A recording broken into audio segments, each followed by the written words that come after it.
Hello, Speed Gaming. What up? It is your boy the Schwantz27, and I'm here with my fellow commentator Squack McQuack. How's it going? It's going pretty well. All right, excellent. We have a fun affair for everybody today on the Speed Gaming 2. First of all, thank you, Speed Gaming, for hosting Final Fantasy VI Worlds Collide. It's a randomizer for Final Fantasy VI. We had a question in the chat: how is this even randomized? Well, the randomizer changes a ton of things, including where you fight bosses, what items you get out of shops and chests, which rewards come from which games events, which enemies you encounter, what characters you acquire, the abilities that these characters have. So it'll be a fun show. We never know what we're going to get, right, Squack? I really hope it's not sketch, that's for sure. Yeah, so let's talk to you about the set of options for tonight. We are doing what is called in the community the Ultros League Standard Race format. So there is a league that we'll be starting up soon called the Ultros League. That's ultrosleague.com if you want some more information, where the goals for the randomizer are to defeat Final Kafka. And in order to defeat Final Kafka, we need to get a minimum of 6 characters and 9 espers. So those are the goals for the seed tonight. We do have a few curveballs here, like there is a KT skip where you can go right to the statues instead of going through Kafka's Tower the normal way if you recruit either 9 characters or 12 espers. So if you are overloaded on one or the other, you could actually skip over to the statues, and we'll see how our runners get on. What do you hope to see out of tonight's race? I, for one, hope that I see at least one KT skip comeback story. I always like seeing somebody a bit behind because they're overloaded on one check, and then they KT skip, and they're right back in the action, and they're right there with everybody else. I need to see the comeback story of a lifetime. Yeah, that is always fun and always something to watch out for. So we are just about to start here. So we will find out which of the 3 characters we get to start. So we start with 3. We have to recruit 6 total. So that means there are 3 characters that we have to find in addition to 9 espers. Also, we will find out what their abilities are. And in this particular randomizer, your enemies get scaled either downward or upward, depending upon how far along you are in your progression. So for every character and esper, the bosses will be twice as many levels. So we're starting with 3 characters and 0 espers. That means our bosses will be at level 6 to start off. So usually what you want to do is to avoid free checks at the start. So free progression at the start usually means if you're level 3 and you're continuing to level up your enemies, it will make your start much slower, which in the end will make your run much slower. So usually what we'll see out of the competitors is going through a check or doing some fights to start to get your levels up a little bit. That way it makes your progression a whole lot faster and a whole lot smoother. Yeah, so question in the chat. The 8 dragons is actually not the requirement. It's just you can't actually put down a dragon maximum or minimum, rather, without putting down the maximum.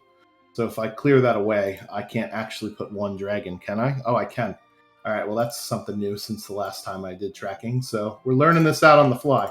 So no, there are no required dragons. However, dragons are scaled, and they do give a lot of XP, as well as a bonus reward for defeating them. So that will definitely help out. Sabre Wolf's icons are wrong. All right, let me fix that for you. Yep, there we go. I screwed that up. Here we go. Perfect. I think Sabre Wolf Gaming is also 2 M's. Yes, that should be fine. But we are off, and let's see what we start out with for this particular seed. Oh, it's Yeti start, and Gogo and Strago. Oh, everybody's loving you for rolling this seed so far. Oh, wonderful. Yeah, so Strago starts out with Capture, which anybody that's played Final Fantasy VI Vanilla knows that capture is actually an ability that comes from equipping a relic on lock. But in this randomized abilities, you get it to start out with. Umaro is an uncontrolled berserker character, and Gogo, you could actually put any of the abilities that is in your current stable of characters onto them. As we see a Rage Ring coming out of the Returner's hideout here on Javinator's screen. So something you'll see runners do very early on as Edgeworth is checking this monster in a box, and it is Katana Soul early, Yeah, so we got Edgeworth an early has found sighting. Katana Soul. Yeah, so why is that important, Swack? So Katana Soul is actually the monster in a box that actually gives you the relic called Offering. Offering allows you to attack 4 times at a weaker stat, basically, a weaker attack. However, if you do pair that with, Atma Weapon or Valiant Knife or Fixed Dice, those actually don't really care about the weakened attack because their calculations are done without that actually hindering the damage that they deal. So doing 4 attacks with a Valiant Knife or a Fixed Dice early just means more damage faster. Yeah, so in the first 10 to 15 minutes of a Worlds Collide seed, what you'll usually do, since our characters start with minimal items, except for Umaro, who has a snow muffler and a bone club, just like in Vanilla, we'll see some looting and shopping. So all of the chests are randomized and all of the items in shop are randomized. So that's why we'll see runners checking shops, pulling a hero ring out of a clock, which will boost both offensive and magical damage. So that's a great thing to find early on. Looks like Sabre Wolf is going to do a grind fight first, and it is a Chimera with some ice. Oof. So that's, this is going to hurt. This is Struggle not a fight. taking a nap. Yep, old man. It's old man nap time, of course. Yeah, what we'll see is, runners checking shops and looting chests to see what they could find in order to figure out what builds they want in order to defeat Kefka there. It looks like there's a lot of good things in that relic shop in World of Balance South Figaro. I saw another Rage Ring, which is something not only that Umaro can equip, but it gives elemental protection for fire and lightning, as well as giving +5 strength. However, the relics can't be equipped by all the characters. They're only equipable by the vanilla original equipable, plus a 33% random chance. So Umaro can definitely equip it. I'm not quite sure who else could in that particular manner because I didn't see it. We also saw Dragoon Boots, which allows you to change from fight to jump. That could be helpful later on in the seed if we find some lances, because they do extra damage with jumping. And we'll see what our runners decide to pick up. That's a red cap over for Edgeworth. That's one of the only good helmets in the game. It will increase the HP total by 1/4. So if you have one of those aforementioned Valiant Knife or Atma weapons, that's an item that will help go a long way with that. Also got some Blizzard Orbs. We also found that. So we got the the full Yeti here on Falcon Hit's screen. So that's pretty good. So do you want to kind of explain character gating a little bit here, Squack? Because this is a bit wonky in most open world randomizers, the concept. Oh, there's Fixed Dice too. Oh, wow. Where was Fixed Dice, sorry? Basement of South Figaro in a chest. Nice. Yeah, that's going to make things crazy. Yeah, so let's talk character gating here. So character gating in terms of this randomizer is basically it's your checks for your progression and your checks to get possible, espers, characters, or high tier item, depending on what the check is going to be giving you.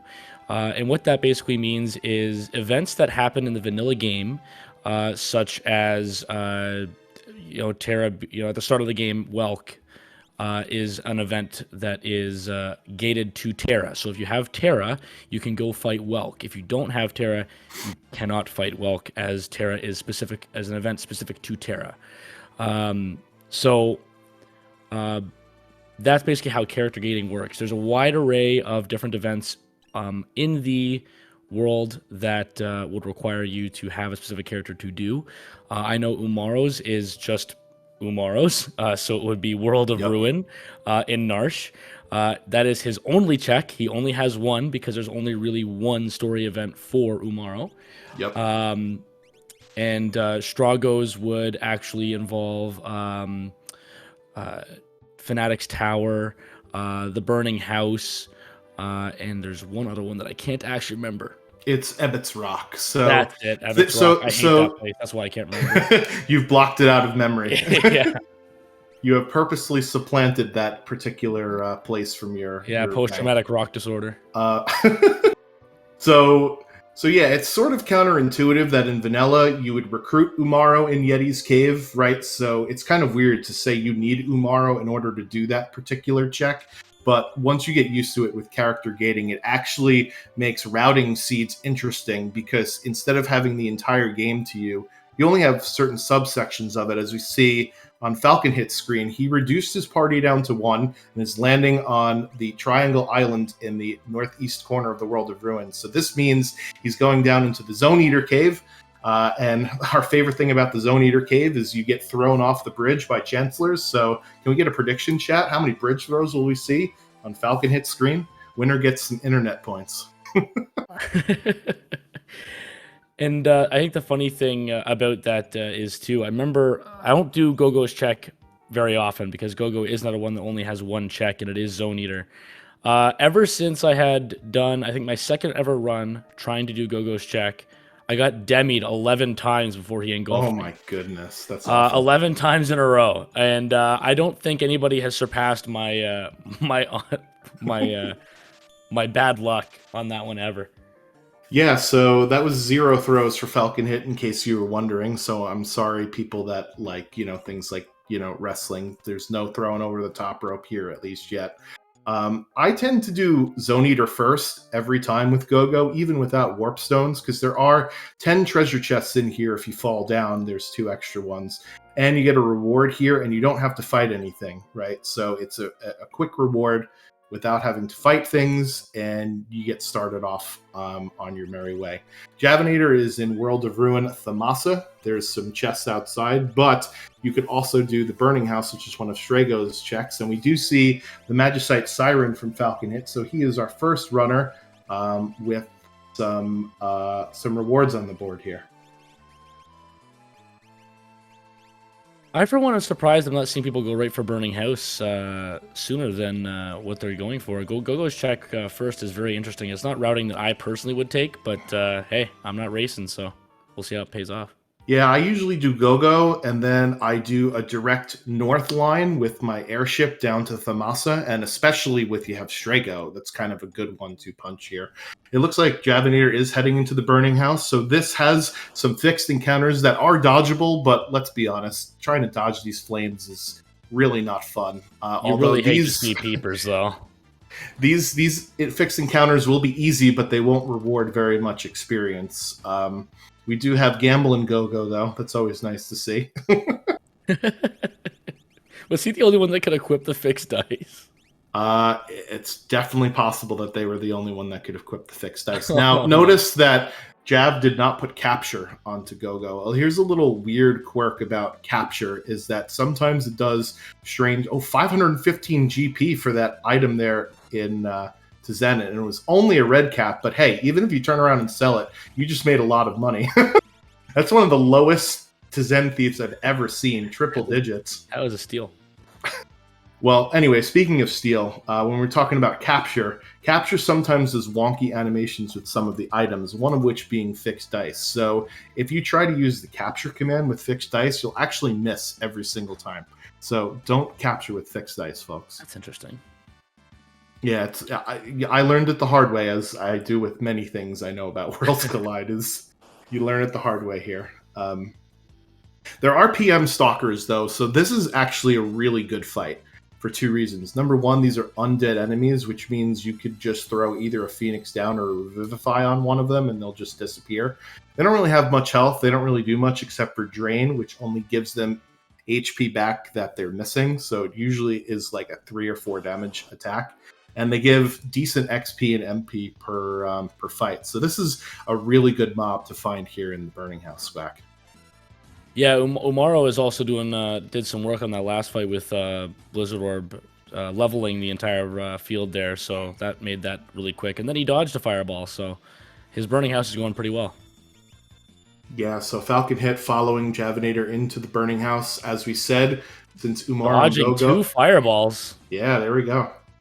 As we said, Umaro and Gogo only have one check per character, so it makes sense why we're seeing this play first. Especially Fanatics Tower, the gimmick with it is, right, you can only use magic inside the tower. We don't know any spells yet, so that would be useless to go in there. And we could do Ebbets Rock, but with this routing doing Burning House, we could actually level up off of these enemies here and get ahead of the scaling that we talked about earlier. So very interesting to see. We'll see if Edge gets tossed off the balcony here.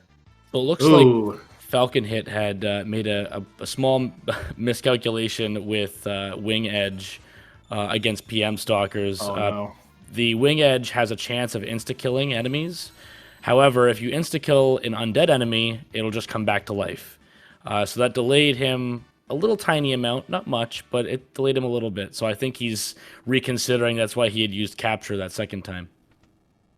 Yeah, definitely don't want to revive things to their base health here. And it looks like we got Sabre Wolf also setting up his party of one. He's dining solo on the Zone Eater cave. So all of our runners doing Zone Eater first, except for Javinator. So interesting strategy here. So Javinator is using the Blizzard Orb on Umaro, which will allow him to cast Storm. We just have to be careful that this boss that gets encountered in this next door doesn't absorb ice. Otherwise, that might be bad. All right, so he takes off the Blizzard Orb and puts on the Rage Ring instead. I think that's a smart play. It doesn't matter anyway. It's just Leader. It's just Leader. Yeah, Leader is famously the easiest or one of the easiest bosses in Worlds Collide. It is susceptible to instant death and petrify, so you can use Break or Doom or any other instant death spells. Doesn't have a lot of HP. The axe will do some damage, but not at these low levels here. So this should be a pretty beautiful easy Burning House, actually. Having the PM Stalkers leading into the Leader, that's a really good starting check if I've ever seen one. Yeah, so Edgeworth showed us that there's actually life 2 on that Magicite that you got from the Burning House, and of course peaked, and I missed it. I did not see what that reward was from Burning House. I also missed that. You had me looking at Edgeworth. Yep, sorry. I went to look over at the tracking website, and Hefe says it was dead check. Well, thank you very much. And that's one of the reasons why we dislike the Burning House so much. It takes a long time to get through. You don't know if you can kill the boss at the end. There's no save points in it, and it could be a dead check. But I think in this case, it's kind of a blessing in disguise because Javinator is now at level 11. And since he didn't pick up a reward, his enemies are still at level 6. Remember, 3 times 2. So this next boss should be a piece of cake going into Ebbets Rock here. You want to explain what Ebbets Rock is for those that have been uninitiated into this fun? Ebbets Rock is persecution. What is it? You're stuck in jail, basically, but the jail moves, and it's a labyrinth, and your only friend and a companion is a talking box that wants to eat coral. So you basically walk around to gather up coral. To 21 pieces of coral. Once you have 21 pieces of coral, you can hand them to the talking chest. He will eat said coral and walk away, and then you fight a boss. The random. So that you have to step on randomized buttons. The buttons will take you somewhere random, and you just have to keep going to the nearest button. And the buttons don't have a certain link. They don't warp you to a specific room. They warp you to a random room every time. They could warp you in front of the box. They could warp you in front of the entrance like 5 times. It's happened to me. Trust me. You don't want to be here unless you absolutely have to be. I can't believe somebody is willingly doing Ebbets Rock. 2 people are willingly doing Ebbets Rock. I love Ebbets Rock, actually. I usually get it done in under a minute. It's funny that, Thunder Shield and Thamasa, so that'll be good. That'll teach Bolt 2 on whoever's wearing it. And we'll see who the boss is here on Jav's screen, and it is... Magic Master? No, it's Niles and Frazier, the Cranes. So how I like to remember this fight is one of the Cranes absorbs fire and the other absorbs lightning. And my mnemonic device that I do is left loves lightning. So don't cast Bolt on the left Crane. Only cast it on the right Crane and vice versa. So yeah, Thunder Shield coming off for Jav on the correct Crane. If he would have put that on the other Crane, he would have healed the boss for a lot there. That would have been I am bad. surprised he hucked the the thunder shield's so quick. The cranes are weak. They don't have a lot of health. Yeah, so How would it save that shield? that'll be something to ask him in the post game interview for sure. That looked like an Esper. I didn't see which one it was though. I think it was it Shiva. Yep, ice warp scan. All right, perfect. So that was Ebbets Rock, ladies and gentlemen. So yeah, it's strange, right? We play randomizers, yet we hate a complete RNG dungeon. It's kind of like oxymoronic almost. Like we like a little bit of randomness, but not so much RNG. But yeah, it's the most obnoxious thing ever to play through. You experience it for yourself, and you'll completely understand. Watching it's like, oh, it's not that bad. It didn't take that long, but sometimes it can. It depends on how much the rock loves you. Did Edge go through Burning House? I don't remember. I don't remember either. I don't think so yet. Okay. Well, we got Saberwolf in Burning House. We're handing over some coral. So we can actually peek what the reward is at Umaro's cave. If you go into the world of Ruin Narsh, there's a little hidey hole before you go up the mountain. And if it's a character, they'll be in the hole. If it's not a character, then there'll be nothing in the hole. So you can kind of peek it. I think you mean World of Balance Narsh shows you the hidey hole. Did I? Yeah, I might have said the wrong. Ruin. I completely apologize. That's okay. my bad. So yeah, Umaro's check, you need to beat the Tritok Cliff location, which is actually one of the few open locations for anybody. And you could also fight a dragon, which Jav decides he's going to do here, and it is the Skull Durgan. Dragons will give a lot of XP, and will give 50 magic points, which is enough to learn most spells here. Unfortunately, doesn't really have the right tools for Skull Dragon, weak to Pearl and Fire, but Lightning will hopefully do the trick here. And Yeti yeeting characters at him will definitely do it. One thing about Gogo's Mimic, as you see, Gogo can mimic spells, and it doesn't actually cost MP. That might be bad. At least it wasn't on the fixed dice user. Looks like Edgeworth is fighting Skybase, and I hate Skybase because he has Blaster, and that will insta-kill anybody who successfully gets hit by a Blaster. Yeah, Skybase is one of those encounters you don't really want to see, but he does get through it, and he is going to learn some good spells there. Skull Dragon confused Strago, and Gogo finally pulling out the big rolls, unfortunately on his own team. So that's never a good thing. So Falcon Hit finding Katana Soul and the monster in a box that Edgeworth found Is he going earlier. to attempt taking him out now, though? Oh, wow. That Acid Rain missed all three. I don't think I've ever seen it miss everybody. If you could dodge an Acid Raid, you could dodge a ball. Well, this is good because I think most of our runners found the fixed dice, right? And offering, as you said, will not incur damage penalty on the fixed dice. That was a Genji Glove as the item reward for the first dragon. So that's pretty good for Javinator if they find two weapons that they want to use. Unfortunately, Katana Soul's now at the phase in Falcon Hit's screen that he's throwing things at you, and that's never fun. Yeah, the nice thing about having the offering fixed dice is although you're rolling 4 times, so you kind of have to watch the animation 4 times, that's 4 different chances for super high rolls, making boss fights really, really fast. Because even if you just land one big roll, you're basically just, you're schmoovin'. Yeah, so this is a little French vanilla action here. We have Umaro fighting Umaro at the Tritok spot. So the Dabbing Yeti is coming out to play, but with Gogo and fixed dice and Strago with magic and all of the levels that Javinator has got from 1 doing the Burning House and 2 doing that dragon, Umaro shouldn't be too tough to take down here. That's the crack pal. Umaro's weak to fire, which we also don't have, but everything is weak to getting dice thrown at it in this game. That's true. And Falcon Hit, speaking of which, now has offering, and I believe he equipped it. Yep. He was menuing. I didn't see him equip it, but I think he did.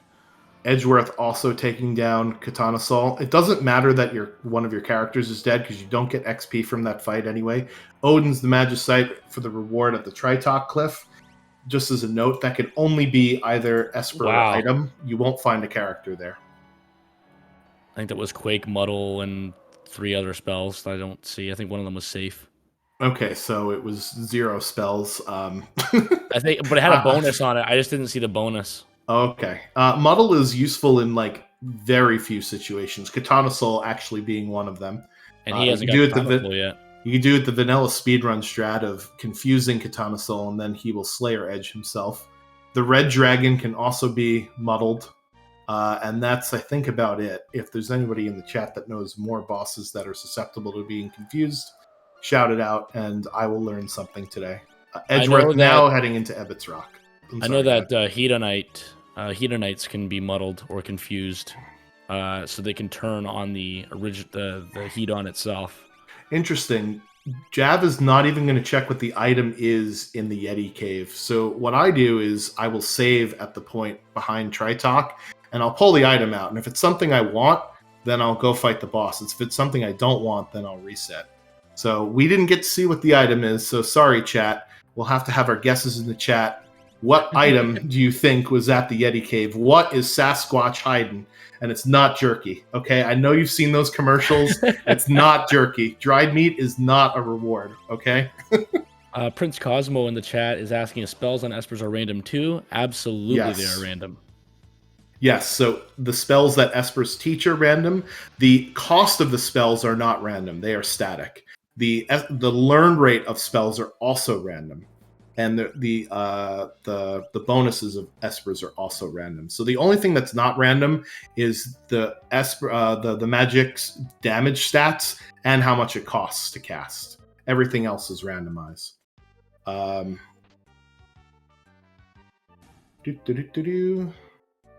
We missed an experience egg, apparently. No. That was what the item was that Sasquatch is hiding. Oh, he's just the experience so egg. This means that our progression is either at Fanatics Tower or Kefka at Narsh, because we've seen everything else. I feel like it's Kefka at Narsh. It has to be. It always is. Whenever you're gated with these types of parties, it's got to be Kefka at Narsh. I feel it. Did I screw up? I screwed up again. I'm sorry, chat. There we go. That should be correct now. 9 and 1. Unless I did that wrong. There we go. Yeah, so this is interesting. So Fanatics Tower, like we said, you could only use magic in Fanatics Tower, so that's bad. Because we don't really have great spells. We have Bolt 2 and we have Quake if we could find Gaia gear, but even Quake isn't an answer because Quake will not hit floating things, and there's surprisingly a lot of bosses that float. So I'm wondering if anybody had saved those rods that they were looting. They could use the rods inside the tower to, if they just went for the boss. Yep, you could also use super balls as well. Although I didn't see any super balls. You could mimic rods with Gogo. That's one of Gogo's great things. Is that you don't actually, if you mimic something that is consumed, it doesn't actually consume it, and you don't even have to have it in your inventory for it to be consumed. So that's pretty cool. Yes, Prince Cosmo, naturally learned spells are also random. Sort of. So the natural spell list is the same as vanilla, but the level at which you earn it is random. Okay, so Javinator just peeked the bottom of Fanatics Tower, saw an imp sprite, so that means it is not a character. So we are gated at Kefka at Narsh this seed. I called it. It is the only open check. So Kefka at Narsh is available to any character. That it's the only open check that can reward a character, and in this case, it is the only way forward in the seed. So very interesting here. And Javinator's not wasting any time. He's gonna hit what he needs to hit at Narsh, and then he's gonna probably go right up there. Yeah, so Kefka at Narsh unfortunately requires you to split your party into 2 different teams. And since you only have 3 characters, that means that you will be fighting the boss with only 2 of those 3 characters. I usually don't like going to Kefka at Narsh unless I have at least 5. But in a seed like this, where that is the only way to move forward to get your character recruitment, it is what we have to do, unfortunately. And Jav is now looting World of Balance Narsh because we did not He didn't go here earlier. So it is a dragon horn. Falcon Hit shows us that the Yeti was hiding. We do know where dragon boots are for sale. That was World of Balance South Figaro. So if one of your strategies was to make a pogo something or other, you could use that dragon horn with the dragoon boots, but Falcon Hit decides it is not worth fighting a boss for. Question from the chat: how do you go between the two worlds? Well, we'll probably see on Falcon Hit's screen in just a second. You basically go to the airship, and you can hit the little controls, and you could either take off to fly around the world that you're currently in, or switch worlds between the World of Balance and the World of Ruin. And we see another gambling man at the top of Narsh at Setzer, so that's who our fourth character will be in My scene. favorite character. Oh, I've got yeah. a more fun way of actually explaining how you travel between the two worlds. Since they're actually about a couple years apart, like canonically, your airship is a DeLorean, and you go back and forth to the future. And Marty McFly is going crazy, and his kids are going crazy, and they're all going to jail, and he has to change the future. But I mean, in the meantime, you can like go to Narsh and stuff, I guess. Yeah, I guess you could do that. And roads where you're going, you don't need roads. That's the boring way, I guess.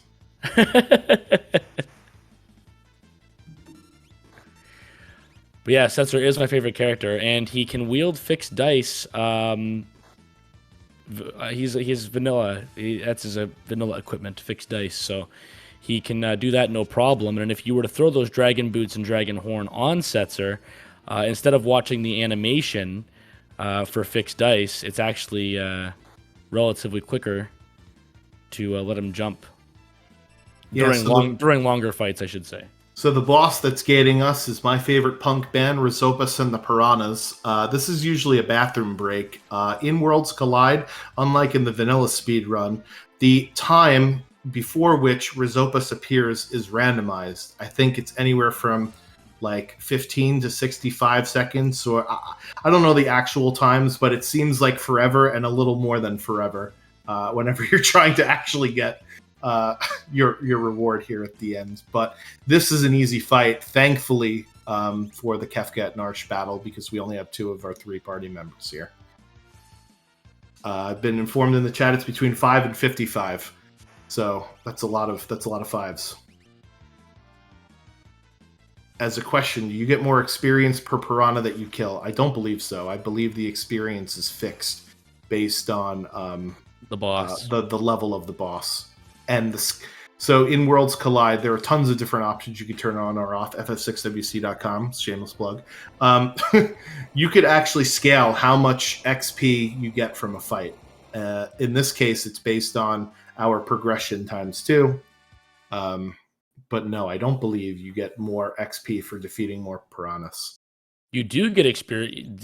That scaling that you're talking about, actually, when you're facing I forget what its actual name is. It's like that big flame orb.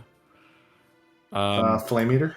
Flame Eater, that's it. The bomblets that you kill in that boss fight actually will give you what their experience and what they're worth, even if your experience scaling is 0. The bomblets will actually still give you experience. If your bosses don't give you experience, the bomblets will. Well, I never run with that option on, but that's good to know in case I am thrown into a chaos seed. So let's talk about. We just got Setzer. I didn't see what his ability is. Remember, it's not slots or GP rain. I mean, it could be, but it's not necessarily. Setzer opens up 3 different locations. The first of which is the Colon Inn, which you could check in either the World of Balance or World of Ruin for a reward, where Setzer's hanging out drinking. He could also check Daryl's Tomb, which is another reward, and you can actually see what the reward is on the tomb before you fight the boss. And the third interesting thing is that so you see simultaneous boss kills on Edgeworth and Sabre. Well, we'll see what the reward is, and it's Mog. Mog with Rage. Rage, nice. Immediately getting rid of Setzer, so Setzer must have not had anything good. Yeah.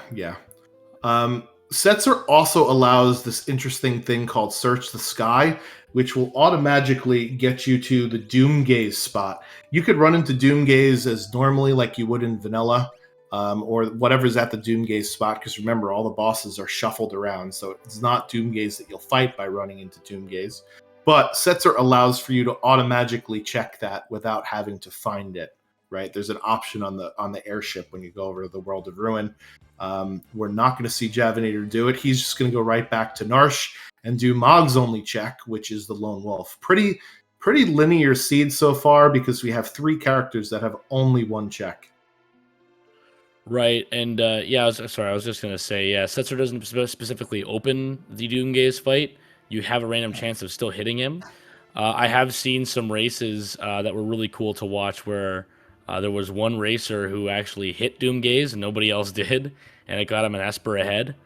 So that was really interesting to see, and Setzer didn't show his face for the entire run. So that was really interesting to see. But that may or may not have won me a race before. Yes, exactly. Doomgaze does giveth sometimes in that fight, but Setzer will just let you find him. So it's a nice kind of free boss fight whenever you want it, kind of thing. Oof. Choo choo, it's a ghost train at the Sasquatch spot, and it has berserked Strago and immed both Gogo and Umaro. Unfortunately, we don't have Blitz to suplex the train, so run will not be validated. However, Sabrewolf is going to grab that Dragon Horn. He probably remembers about the Dragoon Boots, so that's a good pickup for him. And we're going to see what's that Lone Wolf. Basically, we just have to chase the wolf all the way up. He gives you the reward of either, in this case, Gao, or a high item. So let's see which one Javinator goes for, as that would be his 6th and final character. I don't think he would need characters have been updated on Javinator's thing here. You're right. I'm pushing the wrong buttons. I'm sorry. Here we go. Oh, good. Yeah, I went with 5 Magicite and 4 characters. So, and that's character number 6. So Gao in Vanilla has 2 abilities, Leap and Rage. So in Worlds Collide, he gets 2 different ones. That was Tools and something or other. I didn't see what the other one was. It was slots and magic. That's all he had. Well, Tools was the top ability. So Tools, Slots, and Magic are actually pretty good. Tools, Slots, and Magic are pretty good. Slots is very good early in the game. Tools is good early and mid game, depending upon if you can find a drill. And I recall we did see drills in Narsh or in South Figaro, one of the 2 shops. We definitely saw them, so we can go pick them up as needed.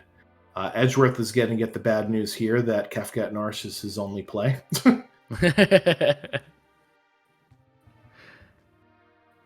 And Falcon promptly leaves. Yep.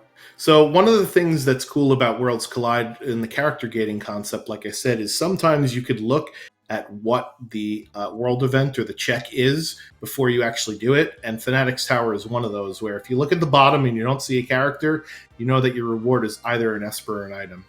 Javinator is going to change his party here from Gao and friends to Gao and just 2 friends, because in the Gao spot here, you need to have 1 slot open for the reward to occupy. And you have to toss some dried meat at Gao, not Sasquatch, in order to get the reward here. So, smart play by Jav, reducing his team to 3. There have definitely been times where I have been on the Veld for what seems like an eternity, and I look and I go, oh, I have 4 characters. That's why this isn't working. It's never fun. It'll be interesting to see, though. I think he's fought some pretty high-tier enemies, from what I understand. And enemies you defeat will appear on the Veld. So I'm wondering if he's going to have any trouble with any enemies he's already defeated. But we'll see. Yeah, I mean, Burning House, the encounters weren't too bad. I don't know if there were any other ones in checks. I don't think he ran into any of the soldiers at Kefka at Narsh. So I don't think that'll be a problem. Okay, perfect then. Yeah, so how the Velt works is only enemies that you've already fought in your run will appear here. So if you haven't fought any enemies, the lowly Lobo will appear.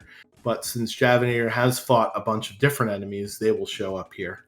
And you unfortunately can't get any experience on the Velt, but you can get your reward here. Edgeworth not going for the skip. He's just going to wait patiently. Yeah, so one of the things that is also good to know on Javinator's screen here is you can only get the reward in a straight up fight, not in a side attack, not in a pincer attack, not in a back attack. So he saw a side attack and decided to run away from that fight because he knew it wouldn't get him the reward.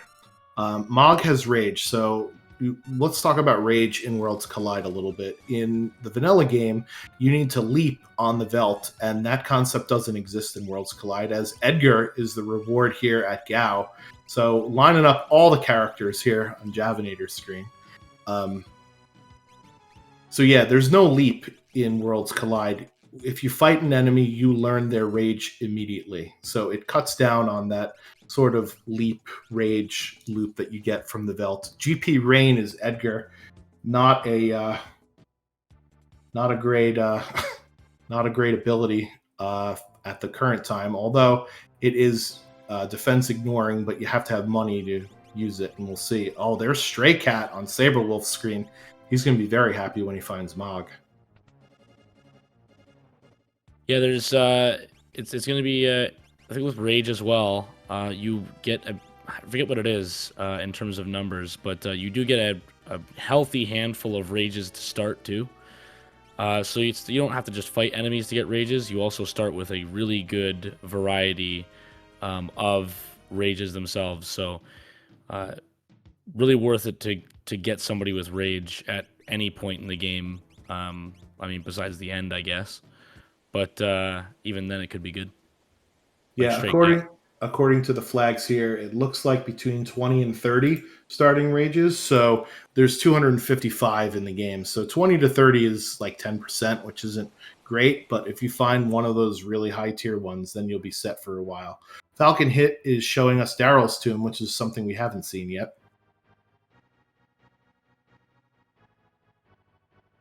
Master Pug and the Monster in a Box.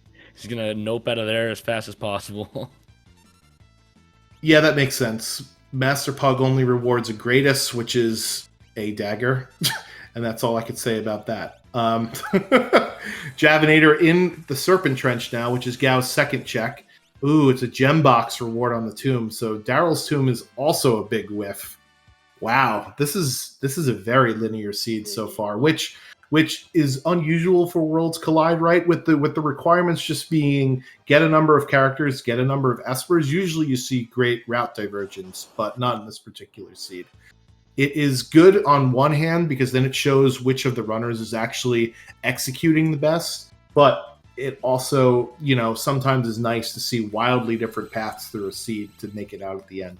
And it's Tunnel Armor here at the Search the Sky spot. This will not reward a character. It's only an esper or an item. So that means that we have to go get Mog in order to go get Gao, in order to go get Edgar to progress through this seed. So it's pretty linear. Wonder Down 75 asking if such a thing applies to blue magic as well. So like Strago's lore. When you see the spell used, you will learn the lore for it. But the lore character still has to be found if lore is in the game. So just seeing the spell will get you the lore, but you still have to see the spell to be able to get it. If you kill a character that has the ability to cast a spell but doesn't cast a spell, you don't learn it. Yeah, so you could also change that in the options too, right? You could change it so that the lore character has to be in battle in order to learn the spell, or anybody can learn the lore as long as they see it. And then when you get your lore user, that spell will automatically show up in the list. There's also an option to populate your lore list with as many or as little lores as you want. In this particular set of options, starting lore is between 3 and 5. So I think there's 24, 26, something like that. So again, about 10% or so, maybe a little bit more, 15% of the starting lores are possible. There are some very powerful ones, but most of them are kind of trash. And the powerful ones cost a lot of MP to cast. So unless you get an economizer. Correct. So lore is usually better towards the mid and end game versus in the beginning of the game. Question from the chat: does the seed need one of the two requirements, or does it need both? You need to recruit 6 characters and 9 espers in order to activate Final Kefka. In this particular seed, there is a skip to the statue spot in Kefka's Tower if you acquire 9 characters or get to 12 espers. And with the way the seed is looking, we're probably going to get to 9 characters, considering we have 7 and there's still no end in sight as to when we're going to get to all the way up to 9 espers. I feel like when the next the characters you have here, though, you now have more variety opening up more and more. If you end up finding characters, it might be worth it if it's a quick check, just to give it a check really quick, just to see if it's a character, because that KT skip is no joke. If you can get that fast, it might be worth it. Yeah, it also allows you to do some trickery within Kefka's Tower in order to steamroll through it without much ease. We finally get the 4th Esper on Javinator's screen. As Falcon Hit gets his character go mode, Edge is getting his 6th character here as well in Gao. So we're racking up the characters here, folks, but we just need to find our Espers. Double sniper on Mog. I did not see that. That's a pretty cool setup. So sniper is an interesting item. I would put it underneath the top tier, in the second top tier. It does have a chance to do 3 times damage to floating targets, of which much of the final boss and many of the harder bosses are floating. So 3 times damage is always good. And if it's not floating, you could still do 1.5 damage, as well as being back row equipable, meaning it does the same damage in the back row as the front row. So it is a long range weapon, and it has a chance to proc for 3 times damage. So it can be really great in the right hands. With a Genji glove, it's also pretty nice as well. Twice as many opportunities to proc. Another dead check is Search the Sky. I don't remember what this was. Oh, it's an Aegis shield. It's a really good shield. It's the best shield. It was worth it. He said with heavy sarcasm. Yep. So shields in this game, really you're looking for elemental shields because they provide basically the same protections that the best shields do, and they also will either absorb or nullify lots of different elements. So Aegis shield is one of the better shields, but it's not an elemental shield, unfortunately. And that's usually what we're looking for. All right, so now with our crew, we'll see what Javinator does. He's obviously got to go do Edgar's checks because that's the only checks that we have. And he's got sort of like a combo breaker, if you will, killer instinct of checks here. He has the South Figaro Tentacles engine room. He also has the South Figaro throne, and he has the Ancient Castle. So in order to open up the Ancient Castle, you need to first clear out the engine room tentacles like in the vanilla game. So a lot of runners like to do this little 3-piece combo here with some honey mustard sauce on the side, obviously. And we'll see what Javinator runs into here as Edgeworth is on the Veld. Same with Falcon Hit, and they will find their 7th character, Edgar. Saberwolf and Daryl's Tomb is going to unfortunately run into the dead check of the gem box. Does get a Thunder Shield in a chest, so that's at least decent. Edgeworth has to deal with Skybase again. He just got blasted. Struggo's sleeping now. It's nap time for Grandpa, I guess. He blaster again. Gogo's dead. Oh, he's not dead. Okay, good. Yeah, Skybase is one of the more annoying regular enemies in the game because of Blaster level 5 Doom. I think they can also do level 4 Flare, which, again, if you're unlucky, can be devastating if you're a multiple of 4. Unfortunately, like I said before, a side attack won't actually get you a character. We did see a merchant sprite for Javinator in the engine room, so this will not be a character. So that means our 8th character is either on the throne or down in the Ancient Castle. What is your prediction, Squack? Where are we going to find character 8? I'm thinking the throne. And then I hope he doesn't go to the ancient castle. I hate the ancient castle. It takes so long to walk down there and the castle to move and We got to vote for the castle in the chat. Well, here's the thing about the ancient castle, right? Yes, it's long and annoying and windy, and you can't warp out. But after you get onto the throne, you are never ever going to be closer to the ancient castle ever in the seed, the rest of the seed, right? So if you are stuck hard gated behind ancient castle and you leave, that's going to feel so much worse. So that's why I begrudgingly almost always do ancient castle unless I'm almost at my requirements, right? And say I just need an Esper, then I'll go do something else. Oh, it's an Aura Lance. It's not even a reward here. oh man, Scrack, you are going to be public enemy number one of this yeah, of these runners here. I'm not allowed to roll the seed anymore. They're taking my privileges away.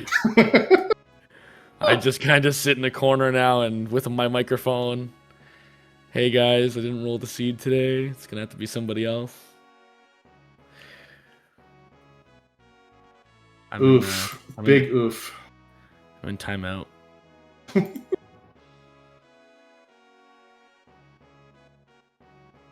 Looks like he's going. It's the smart choice, it really is, but I really hate going to Ancient Castle. Yeah, mind you, you get a dragon there too, which could be all right. Yeah, so this is definitely the play. Like I said, you're basically last locationing everything at this point, so it kind of has to be there. Yeah, there's no real variety right now. It's kind of like, oh, so this is going to be here because there's no other check that I could possibly do.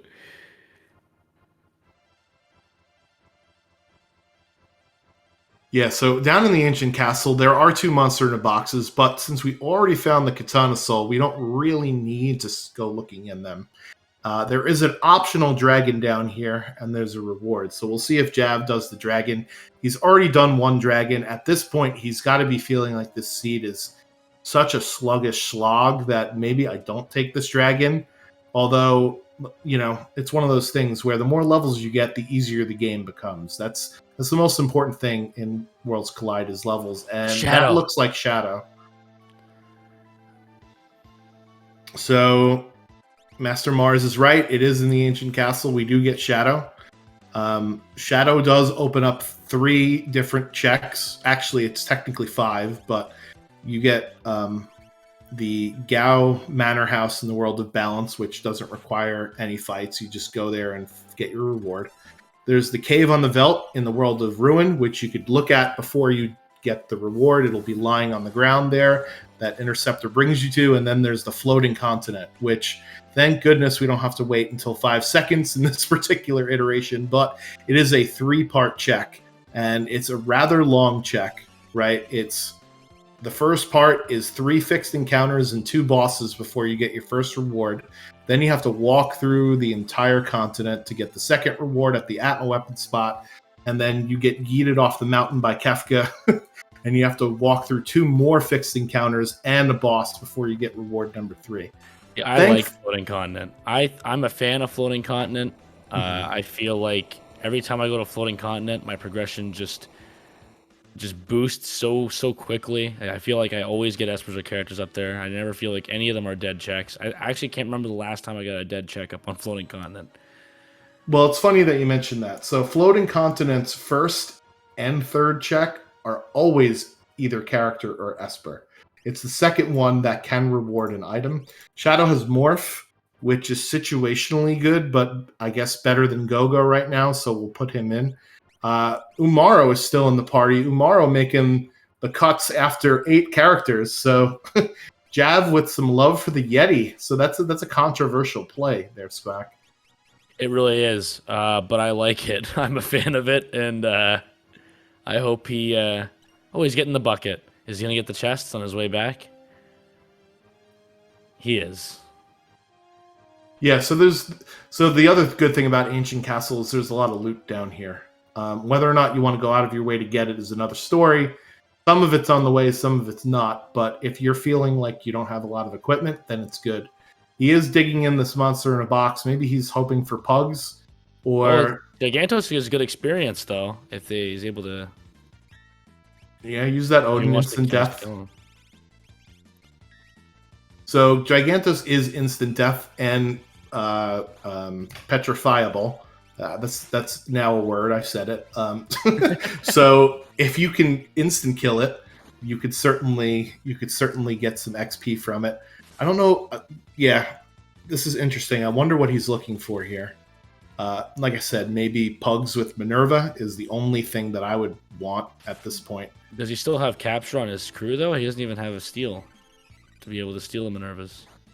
Well, so for pugs, there is a 1/8 chance that each pug will drop a Minerva. So it's 1/8. Oh no, Edgeworth is talking to Relic Guy. Oh no. Oh no, this is bad. This is. He's. Don't worry, boys and girls. He's just manipulating RNG with all this menuing. it was for the stream.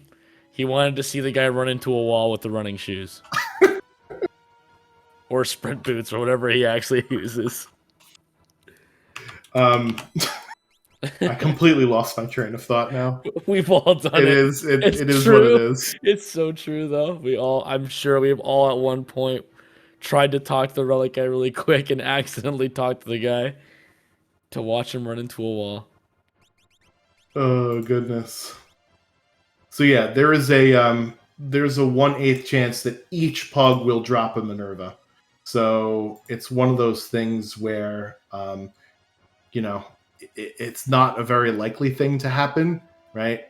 But Hefe has gotten 3 Minervas in one fight, which is a 1 out of 8 times 1 out of 8 times 1 out of 8. That's what's 64 times 8. I don't know. I can't math on stream, but that's a really low chance.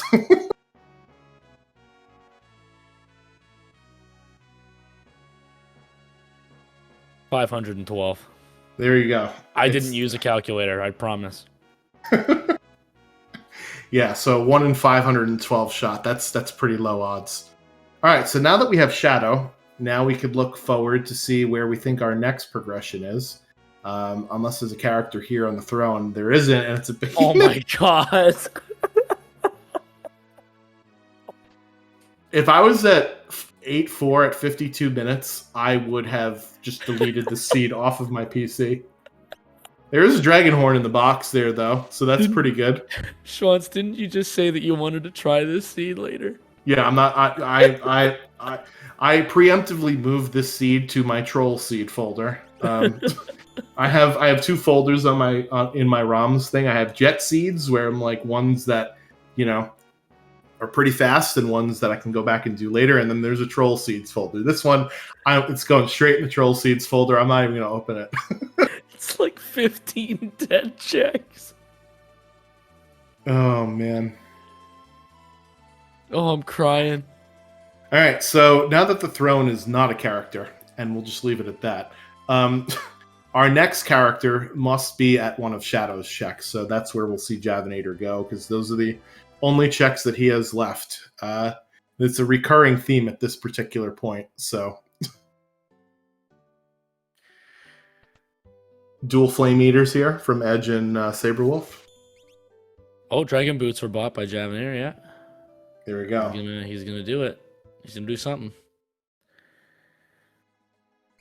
I like to think this seed is like that scene in The Dark Knight where Joker's like burning all the money and he's like, it's about sending a message. Yeah. It's not about the money. This seed is so good. So while we are commiserating with the misery of our runners, ff6wc.com, if you would like to download, definitely not this seed, but a seed to try on your own. It's got lots of resources to get you started there, and that is Terra at Gao's dad's house. So that is character number 9 for Javinator. He unlocks activated. Yeah, so he unlocks the Kefka's Tower skip. Now, you still need to activate Final Kefka in order to beat the game. So Javinator's not done yet. He still has to get to 9 Espers. He needs 5 more Espers. And we know to Zen Thief is a $515 red cap, so your answer's not there. The auction house could provide up to 2 Espers if you would like to sit through the animation of buying things. and you'll need at least 80,000 bucks to do that.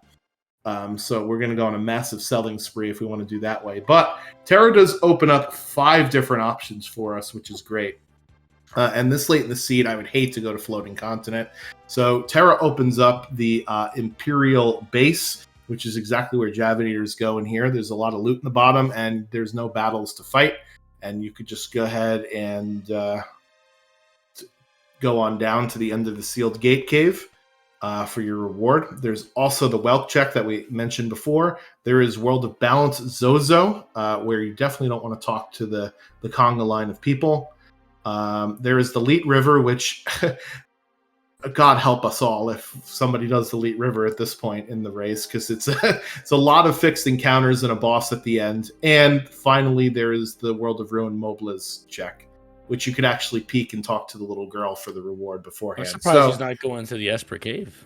Yeah, 2 ribbons right next to each other. That's a cool, like, $25,000 at this point, because we don't really need ribbons. I can't help but just Javanator is schmoving so much, and the seed just continuously keeps giving him characters. I can't help but lose my composure when commentating today, because I can just picture what Javanator's probably saying to himself. Well, we're keeping the stream PG-13 for the viewers at home. You could use your imagination. Son of a submariner, right? He's like probably gonna text me, and it's gonna be saying duck, duck, duck over and over again. And it's not because I'm a duck; it's just autocorrect. Yeah. So Javanator is heading into the Velt Cave, so you can peek what the reward is on the ground here. I think that's a smart play.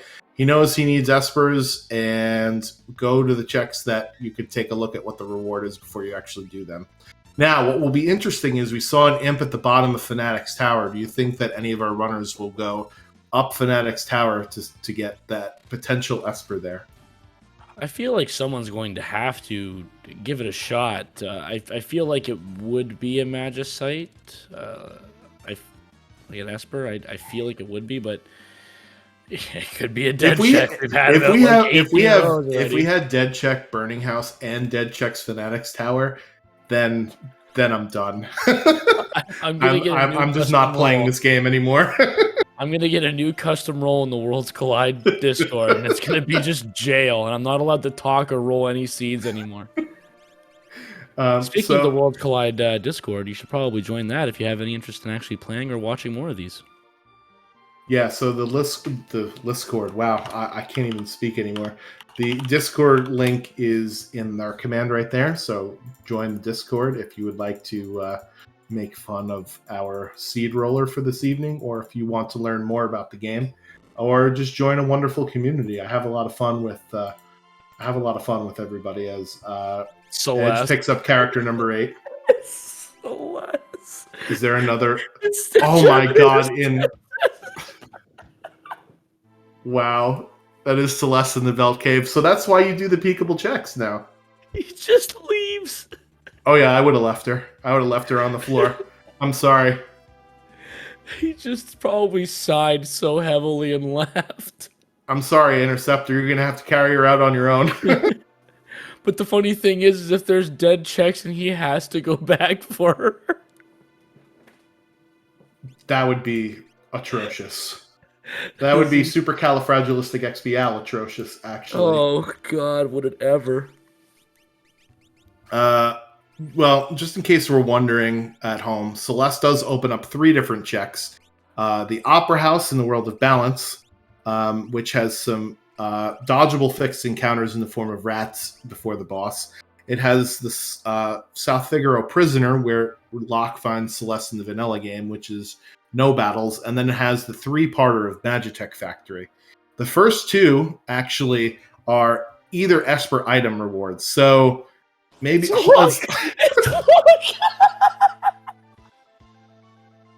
this 100% seed brought to you by.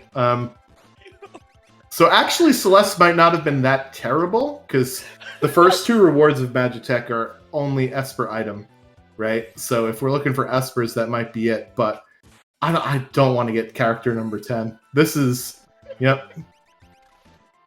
Shout out to you, Squack, for this seed, man. I am Kafka. Just for reference, we were talking today about how, we've had a few races recently of this flag set that have been in the 110s and 120s, and we're fastly approaching that, and we're not even close to being done. This is incredible. I love this so much. I have never enjoyed watching her run more than I have tonight. It's like that. Have you ever played Super Castlevania, or not Super Castlevania, Castlevania 2, Simon's Quest, where it's like, what a horrible night for a curse. Yeah, oh yeah. That is... That's this. Yep. Oh, man. Yeah, this honestly might be the worst seed I've ever seen. This is truly abysmal. And I've been playing this game for a long time. Here's the good news almost a year, at least. Here's the good news for all you people trying to think about getting into this. You'll never get a worse seed. You can only go up from here. Okay, so Edgeworth is in the Coliseum. So the Coliseum and Worlds Collide works differently than the vanilla game, as we did see an ice shield for a leather hat. That could be something to pick out. But we do have the... all of the rewards are, or can be rather, randomized, right? As you saw, you trade in a leather hat, get an ice shield. Also, the enemies that you fight are randomized too. And there's an option for a rewards menu, like we saw Edgeworth pull up, that will tell you, you bet item A, you get item B. And you could set how many of those items are visible. In this particular flag set, ours, I believe, is between 50 and 60, and there's 255 items. So about 20% of the pool is visible in the Coliseum rewards menu. So you could crank that all the way up to 100 if you want to see everything, or you could actually disable the rewards menu altogether. Sabrewolf is going floating continent. Sabrewolf is my man. He knows where all the espers are. He knows that they're up in the sky. And it looks like Edgeworth is in World of Ruin J'adore, so he might be trying his luck at the auction house here. So, do you want to explain the auction house, or do you want me to do that? Well, the auction house. Well, I mean, I don't know the exact rate, so people are looking for the actual rate numbers. I don't remember them all off by heart, right. Personally. Yeah, so you might want to take that away then. Yeah, I'll take it away. So the auction house has 4 purchasable items and a 5th unpurchasable, very long cutscene. So there's 4 items. One that's 50,000 GP, one that's 20,000 GP, 2 that are 10,000 GP each, and then the Imp Robot. So the 5th. So every time you buy an item, you remove it from the pool, and the auction house's chances of an item showing up are on a cascading scale. So the 50,000 GP item is the most likely to show up. It's either the 50,000 GP item, or 50% of the time it's something else. Then if it's something else, GP fire scheme. Yep, that is a serious upcharge. Thanks, inflation.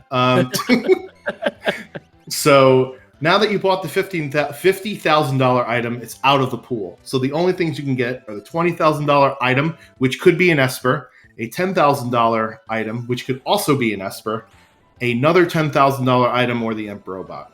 So how it goes now is the $20,000 item, or Esper, has a 50% chance of showing up, and then the rest of it has a 50% chance, as we do see the Esper on the ground there. Phoenix. Now, if you buy the 20,000... Oh my god, that's Realm. He has seen 12 characters. He has seen 12 characters and not picked up Celeste. All he needs to do is pick up Celeste, and he has every character. Oh my. Come on, Javnator, go back for Celeste. Do it for the stream. Go back there, pick her up. You need all the characters. Yeah, this is definitely the oops, all characters setting. So now that Edgeworth has bought the $20,000 Esper, there's a chance of the $10,000 either Esper or item, or 50% it's the other stuff. So now is the chance where we'll probably see an Imp Robot show up. And if you do, it's an instant reset. So that's why Edgeworth is saving every time he buys something. So it says Glowing Stone's still available. So that means there's another Esper in here at $10,000. That was Crusader from Javinator. That's the Imp Robot. That's an instant reset. There's a reset. I would like to point out that Javinator found, let's see, 1, 2, 3, 4, 5, 6, I think 7 characters before finding an Esper. Oh man! So how many Espers does Edgeworth have now? Have we kept track of that accurately, or? Yes, he has 4. Okay. He will pick up his 5th if he can get lucky. Punk. That was Vargas and the Apple brand toilet. The iPoos down on Sabre Wolf's screen. That was fight number 2 on the floating continent. I didn't even see what the first fight was. That's a second Imp Robot for Edgeworth. So that is an Esper there lying on the ground now. So I told for you, Sabre Wolf. The Espers are all in the sky. Falcon hit also at the auction house. So let's see if Edgeworth gets lucky this time or if he gets Imp Robot number 3. Let us know in the chat how many Imp Robots we'll see.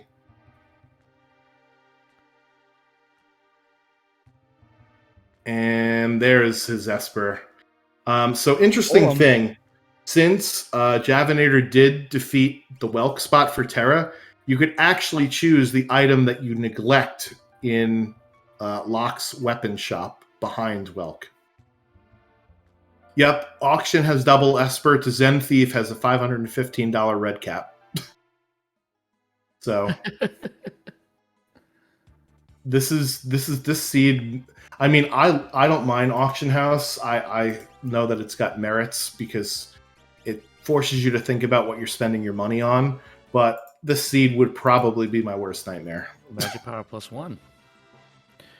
A lot of people despise the Auction House, and Javinator has decided to give up on life, and he's going to the floating continent as well.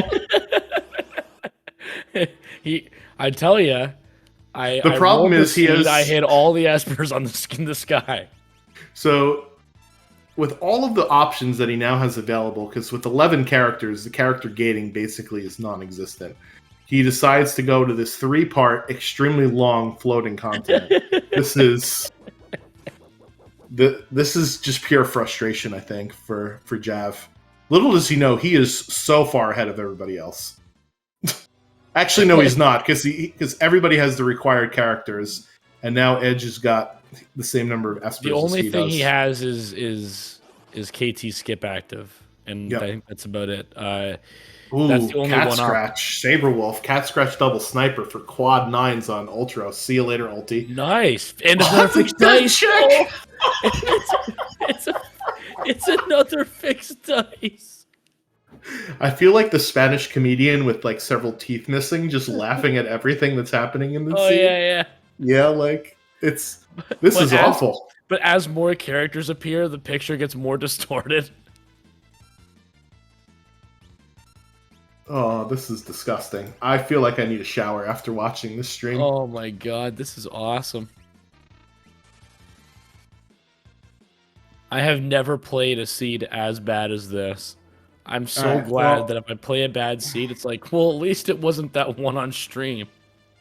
According to Edge's tracker, he actually has 6 Magicites, so I'm going to go based on his tracker. So he's technically in the Esper lead here, which is the only thing that matters now because everybody's got the required characters, right? So, in spite of the fact that Jav has done so many more checks, Edgeworth is actually in the lead here. He's about to hit Celeste to grab the KT skip as well. Yep. And Celeste might actually have better checks. Nobody else has Celeste right now. Celeste might have checks that actually relinquish Espers. So it might differentiate the routing a little bit and put him ahead. Falcon hit grabbing his skip there at Gao Manor. Celeste has Magitech, like I said, so that is 2 Espers, and Edgeworth thinks about it for a second and he decides to go for it. He thought long. Either he thought long and hard, or he threw his controller and it's just moving on its own now. Falcon hit is unfortunately going to also find Celeste here, and it's Oh My Goddess at the end of the floating continent. Oh no. Well, actually, that might not be too bad. Actually, he's fully equipped. Yeah, This honestly, is there easy. was absolutely nothing that would scare me at this point, except for maybe Magi Master, and even And then, another character. it would be ridiculous, right? Like Mog is doing double quad nines with Cat Scratch there. That's actually insane. Yeah, this is exactly like Ice Rod behind Book, and Book is on Ped. One of those trolley, A Link to the Past seeds. There's Tritalk down, so that was the boss we didn't see. That's Cave on the Velt. And let's see what we get for Sabrewolf. It is an Imp sprite, so that is Magicite number 5 for Sabrewolf. So Floating Continent will get you 2 Espers. That'll make Javinator happy. It won't make him happy that he had to go through all of this nonsense to get it, but hey, beggars can't be choosers here, right? I think some very strongly worded Discord messages coming my way soon. Yeah, so we got 3 skips here, and Sabrewolf will probably throw a rock at a check, and Sabrewolf will also get his skip. I could conceivably see a way to get all Espers if he does Sealed Gate Cave and Zozo and Mobliz, and all of those are Espers, right? Oh no, that would only put us up to 8. I can't math.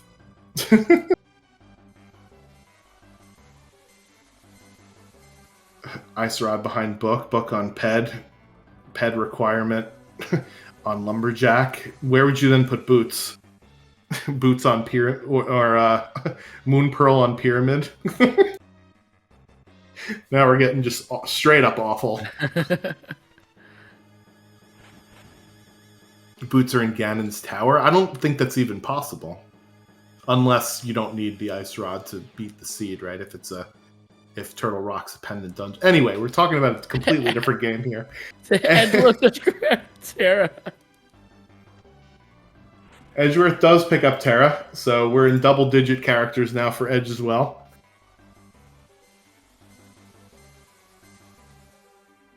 I hope he does. Super Ball. Falcon just got. I don't know what checks Edgeworth is gonna do. I wonder if he's gonna stick with the Terra checks or try. It looks like he's gonna go to South Figaro for Celeste's check. Yep. Sabrewolf going to be the first one to show us Sealed Gate Cave here.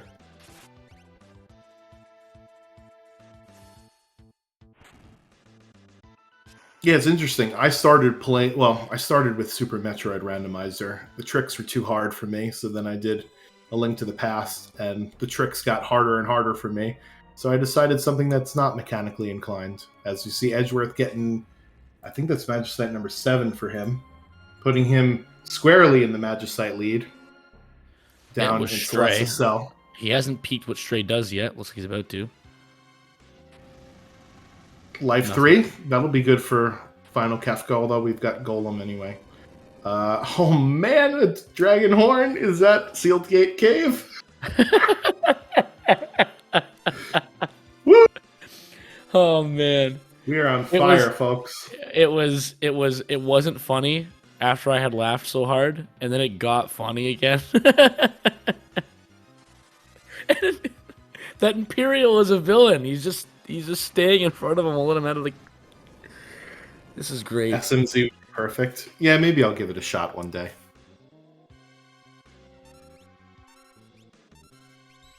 I would think the tricks would be even harder because you have to like do even crazier nonsense, you know. But anyway. I can certainly play it casually without doing some of the tricks, like Icebreaker or the skip in the Swamp Palace and all that other fun stuff. But that then just means I can't race it, right? Sabrewolf is going to find out it's a lock at Welk. He's going to do it anyway because why not? Everyone's got KT skip. Nobody gets any special lead. There is no comeback story that I was hoping for. It is just let it end. That's the story. Well, you were correct in predicting a skip. You just didn't realize that it was going to be what cost. Right. So Fun Baba is giant green spite who has skipped leg day every day of the year. Weak to bio and poison, but also fire and throwing dice at it. So that's that. Got us down on Javinator's side. He's going to pick up his 7th Esper. And he will be back tied with Edgeworth for the lead here. So usually it's difficult to tell in Worlds Collide who's ahead of who, but not in this glorious seed that we have prepared for all of you today. This seems like a plan, though. Like, it really does. It's really funny. I'm gonna be thinking about this all week for the rest of the week now. All right, so Falcon Hit's going to show us Magitech Factory. Remember, the first 2 checks can only be Esper item, and then we go on the Indiana Jones fun minecart ride of doom for the 3rd check. So we'll see if he goes all the way to the end. Is he gonna check Send Thief and figure out that it's? I mean, the only 2 characters we haven't seen are who? He's gonna check. It's the Imperial stopping him.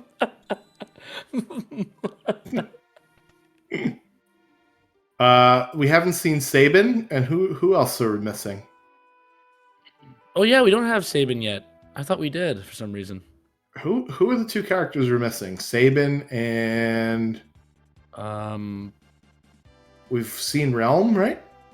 Yeah, we have. Yeah, we've seen Realm. I think it's just Sabin, isn't it? Cyan, yes. Cyan and Sabin. Cyan, yes. Good call, Master Mars. Yep. So those are the 2 that we're missing. And that's a shame too, because Cyan has some of the best and fastest checks. Yep. So Cyan's Dream is a 3-part check, and the 1st and 3rd rewards are only Esper item. So in a seed like this where we're starved for Espers, that would be a good check to have. Yeah. The Doma Siege is a peekable check. You can see what the reward is when you walk out the door, so that's another good one for a flag set like this where you want to peek the reward before you do the check. And then Mount Zozo is a free check with an optional dragon. So he's got some very good events here. Yeah, the Espers are probably all in Cyan's Dream. Pepperoni 2 is saying that the Espers are all in Cyan's Dream. That would really make that makes sense because the seed is a Cyan's nightmare. It is Atma weapon, so at least we get some cool music to listen to. Yeah, but it's the lame Atma weapon. Yeah, that's true. It's fine. Magicite number 1 at Magitech number 1 for Falcon Hit. That is Starlet. Looks like Edgeworth is there too, though. It looks like perhaps after Magitech Factory, Edgeworth might be in go mode. Sabre Wolf resetting there.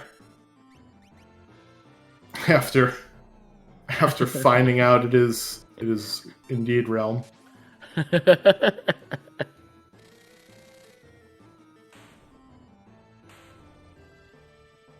All right, Cracked Pal, that is Atma weapon down on Zozo.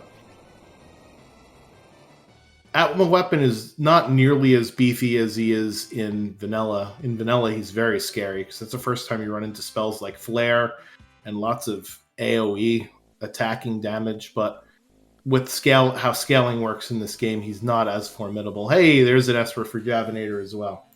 That's numero ocho. So he pulls into our lead here. He's the first to 8. We've got Sabre Wolf with 6. I miscounted on him somewhere. And we've got Edge and Falcon Hit with 7. Oof. Going with the fixed dice offering when against Rexol is going to be a bit... Oh, never mind. No, it's fine. Never mind. He got really lucky with who he hit. He is going to have to wait for that animation, though, to go off before Rexol will die. Yeah, so Rexol in Worlds Collide, there is no Zinger concept where he inhabits one of the bodies of one of your characters. So you just kind of can fight him in the 3-piece, which means you can't do the vanilla speedrun strategy of using Odin or Raiden. There's Cyan and Mobliz! There he is. So you can't do that vanilla speedrun strategy, but you can. Saberwolf resets. I thought he was gonna keep Realm. Javinator's never gonna talk to me ever again. Yep, that's Ragnarok Magicite for Falcon hit, so he is one away from getting into go mode as well. So yeah, Rexol, if you damage the zingers, they'll just go down and then pop back up. So that fight can get really annoying if you don't have targetable damage. Rexol also, Saberwolf going for the Hail Mary and seeing the red cap. Is he going to even reset it? No, he's going to use it for. Looks like Edgeworth is at 8 now, isn't he? Or did you yes, nope. Edgeworth just got to 8. Yep. We haven't seen Esper Mountain, but it was not a character sprite, thank God. So let's see. This is Narapa. Narapa immune to instant death, but you cannot cast spells on Narapa because Narapa has auto reflex. So don't use Doom. Don't do it. Swear, don't do it. You can use Odin or Raiden or X-Zone here.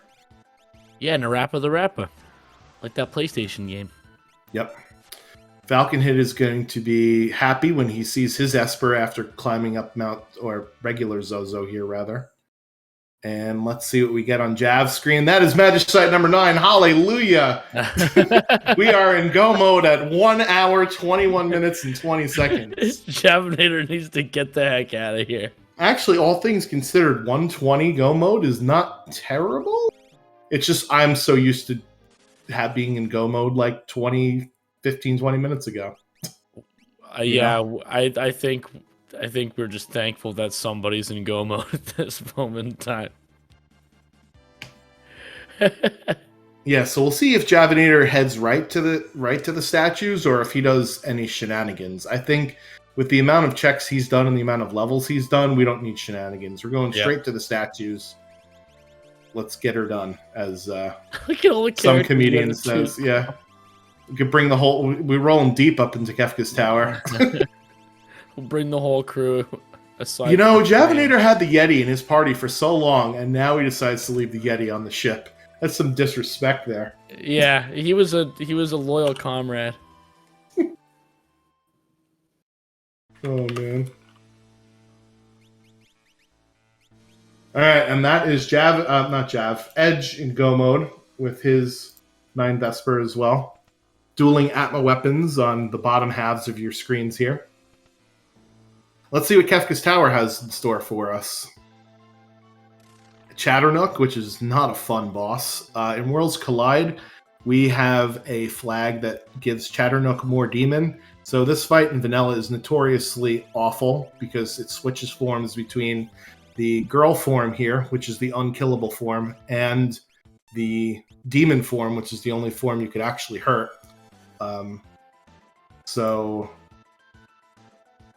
it definitely helps out our runners a lot. So I wonder what Edgeworth is going for here. I think he's looking for a specific item, but I think he forgets where it is. Falcon Hit in go mode as well. 5 Magicites in Kefka's Tower, no big deal. You actually don't get rewards from beating the bosses inside of Kefka's Tower, except for the 2 dragons that are in the tower. Unfortunately. Womp, womp, womp. So believe it or not, after all that, we're going to have a pretty decent race. Because we have 3 runners in go mode within like minutes of one another. Oh man, Gogo getting wiped out with a Bolt 3. Yeah. Chatternook counters basically everything with lightning. And he will attack with water spells sometimes. So this fight it's not fun unless you know what you're doing or have some levels on you.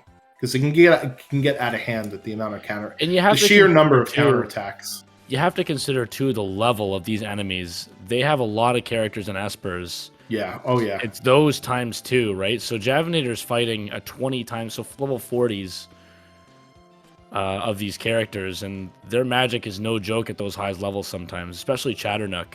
As you can see with the spells that he's casting, he's just instantly wiping out these characters. Come on, Shadow. Give us some high rolls. And fixed dice not helping at all. He's almost... No. All he needs to do is jump once. Prayer hands up in the chat for Hopefully Jav Shadow now. can swap. Okay, looks like this might be okay if he gets the. Ooh, Sabre Wolf going into the There you Phoenix go. Cave. 77 HP in a dream. Let's go. Sabre Wolf heading into the Phoenix Cave. So this is a new check we haven't seen yet either. He can take the dragon in here. I don't know if you would or not. You have to kind of play games between the two parties and avoid the spikes, or you could just run right over the spikes and use a tent right before you hit the dragon. So we'll see what happens. Jav's skating by that Chad fight. We'll see if that fight gives any of our other runners problems here. I just realized that when somebody eventually finishes this run, we're interviewing them. And I'm sitting here as the seed creator. It's all right. We could relegate you to the text channel. Yeah. I had to be behind a glass wall so that nobody can hurt me.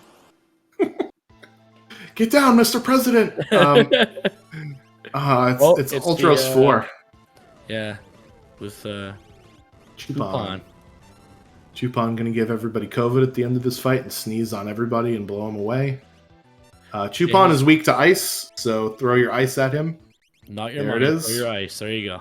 I mean, you could also throw money. The GP Rain ignores defense, so throw your money. The problem is I don't think Edgar's a very high level, so GP Rain does damage based on your level if you have money in your bank account. And we got a couple of Opera House Dragons here on the right-hand side of your screen. I guess Edge and Falconhead are not happy about their levels, how long it's taking to defeat enemies, because like you said again, with the amount of characters and espers we've gotten, our enemies are ridiculous levels now. Edgar and Strago just went down 2 in that fight, so he's barely squeaking out fights in terms of the tower right now. And I really hope he doesn't hit a statue on the third boss here. Or actually, he has 2 bosses left to go. If he hits a statue on any one of them, it's going to be a really rough time, I think. Yeah, you know what the worst thing about this is? We haven't even seen any of the really hard bosses yet. We saw Goddess, and we saw Atma weapon, but we haven't seen Poltergeist. We haven't seen Doom. We haven't seen Magimaster. We haven't seen Guardian. We haven't seen Inferno. So, thankfully, it's only Dataluma. Let's just hope he doesn't throw anything. I mean, that's the saving grace of this seed. Hey, you didn't have to fight hard bosses yet.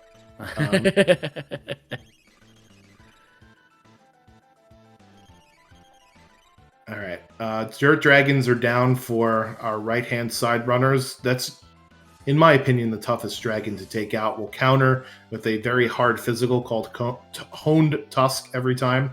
Quake is usually a party wipe or a near party wipe. Surge does a lot of damage. Magnitude 8 does a lot of damage. It's just not fun. And if you want to get cheeky and use Float, the Dirt Dragon will actually ground you again. It's one of those annoying things. Hey! Exciting! We found him, guys! All characters! We found him! Oh my goodness. Don't worry, guys, we found him. Oh my goodness. He's just sitting on the group screen going, why? We know where all of the characters are in this seed. Holy cow. Oh my goodness. Oh my goodness. This is incredible. We found him. So good news, everybody in the chat. Your favorite character was available in this seed. Whether they're being used is a different story. What is your favorite character, by the way? I know you said yours was Setzer. What about the chat? In Worlds Collide, believe it or not, I love Gao. He's a real wild card. He could have 2 really bad abilities, or he could have, twice the chance at a great ability. And his checks are wonderful. The free check with the Velt, and then the Serpent Trench to level you up. It's a nice 1-2 punch, so that's why I like Gao. I just like my character, like Setzer, in terms of just he's got style. He's a gambler. He's got a really good personality. His writing is great. He's kind of a creep. An airship. So, well, yeah, but besides that, yeah. Non-pacifist Terra, the non-mobilist Terra. Yeah, as Number Play also points out, your least favorite character was also available in this seed.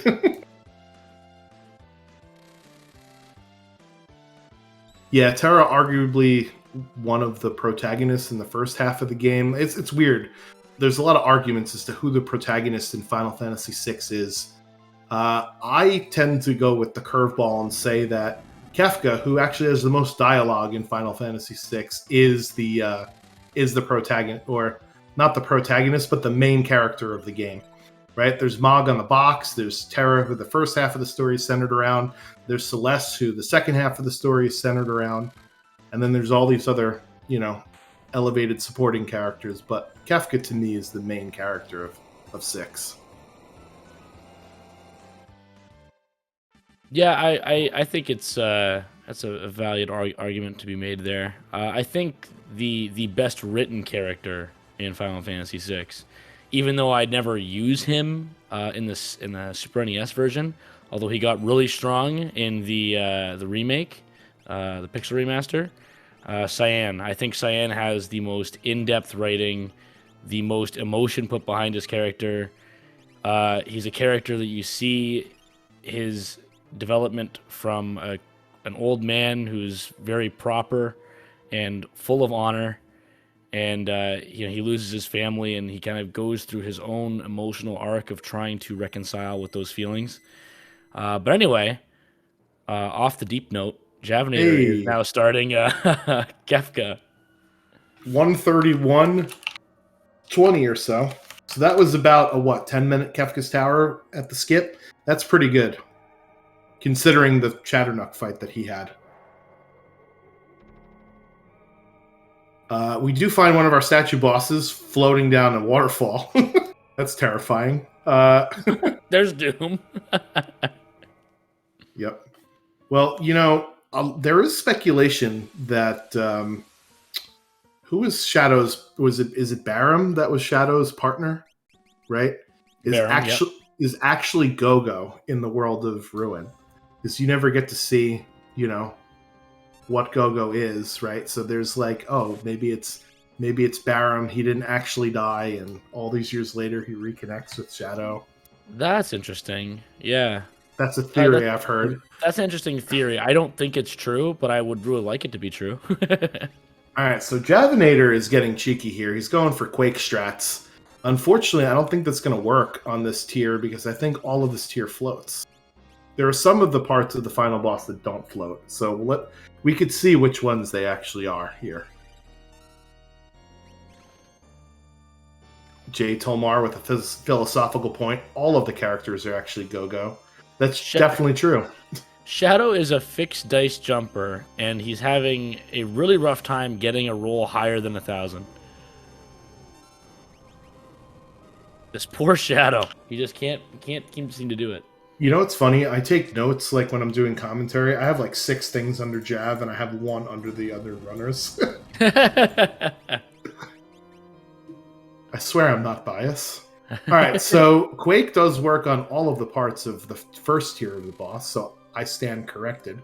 Edgeworth forgot to put his Moogle Charm on and found a Doom Dragon, which is one of the worst regular encounters you could find. Yeah, it's one of the worst things you could find on any point in the game, be it early or late. Sabrewolf in Go mode now with Fenrir, which is an Esper that you would love to see for the final boss. And since that was at Barren Falls and nobody else is Sabin, nobody else is going to have that one. So very interesting. Although they all have Golem, and Golem is a good substitute for what Fenrir can do anyway. Okay. Imagine that going through this entire seed and not getting Calmness protection. I actually don't think that Falcon Hit has it unless he learned Life 3, because I don't think he has Golem. And he definitely doesn't have Fenrir. So what we're talking about is on tier 3 of Kefka. We should probably talk about the final battle here, huh? And stop messing around. We should. Yeah, absolutely. As Jav takes down tier 1, which is an all physical attack tier. There's 3 different parts: the head and the 2 arms. The head, if left last, will death counter with Quake. The right arm, if left last, will death counter with Shockwave 1 to 3 times. So the order of operations is you kill the head with fire, you can instant death or petrify the long arm, and then you just take out the short arm. This is tier 2.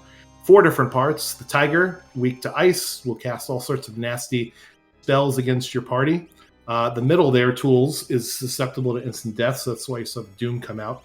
The blue man group there in the front only does physical attacks and will death counter with 10 physical attacks. And magic in the back, doing, I guess, a bicep curl there, pointing at something off the screen. Only cast magical spells, but hilariously can be silenced, and that's why we see Siren coming out here. I can't stand when Esper casts Miss. That, to me, is like one of the silliest things in the game. Well, yeah, but that was the insta-kill Odin. Or Raiden, I think it was, maybe. He used Raiden to insta-kill tools. Yeah, it missed, though. Which No, is what it hit. Oh, did it? I'm sorry. Yeah, it just missed the other 4, which is fine because they don't get hit with insta-kills. Right. Okay. That makes sense. Yeah, so the Esper, Odin, or Raiden sometimes has a chance of missing, which to me never made sense. The Esper casts in this game, aside from situations on the final boss, are usually not that great. Oh, never mind. It did miss. You were right. I could have sworn it hit. Okay. But Doom got it. Sometimes I am observable, and other times I'm not. And other times we have seen every character in a seed. Anyway, yeah, the tiger, by the way, can the one that's weak to ice, the one that's in the front there, also has a chance of using a zombie claw and zombifying one of your crew there, and that could be a big problem if you don't have the proper way of bringing them back from zombification. Yeah, that's a huge deal, especially if it's like, you know, your fixed dice user, as we've seen plenty of people use fixed dice in this game. Yeah. Yeah, Shadow. He's not doing a good time with the fixed dice. Shadow needs to hang out with Setzer a bit more, I guess.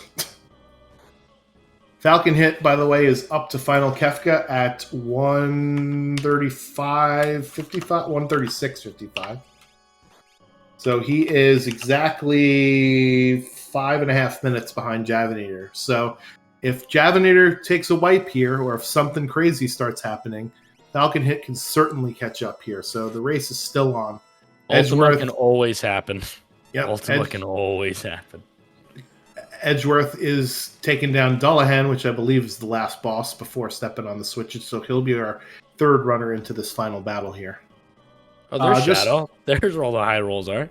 Yeah, so as an interesting note in this fight, if one of your characters die as you progress to the next tier, they'll be replaced with somebody else on your list, and you can't revive them in the next tier. So it's kind of important to keep an eye on your HP of your characters and make sure they don't die as you're going from one tier to the next. As Javinator is up to tier number 3, this is a 2-parter. There is the lady in the back who absorbs every element and has 9,999 health. Can heal both parts and can revive the bottom part. So that's the part we want to take out first.